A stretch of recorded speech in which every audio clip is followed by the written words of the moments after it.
Комбинация за изсяване с минимална обработка е разработена от Уния като съчетание от два познати и доказали се в практиката агрегата с цел получаването на висококачествен аналог на скъпите сиялки за директна или полудиректна сеитба, които се предлагат на пазара.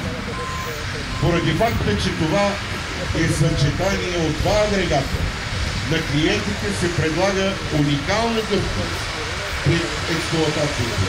И поради факта, че те могат да се ползват както заедно, така и самостоятелно. Дисковият култиватор Арес е технологично аналогичен на агрегата Марс, който разгледахме преди малко.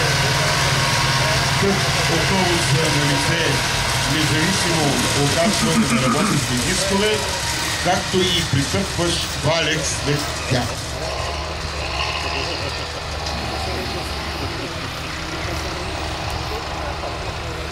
Тази машина може да бъде закупена и отделно, като в този случай може да се избира между навесна и полунавесна версия.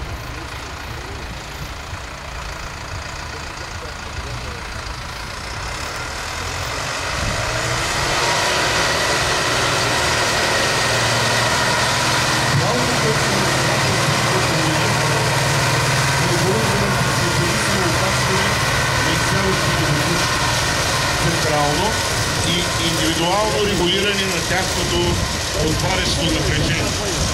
Безстепенна скоростна, позволяваща достигането на много ниски сеитбени норми. Универсални изсяващи апарати за изсяване на малки семена, устойчиви за релсова сеитба и така нататък.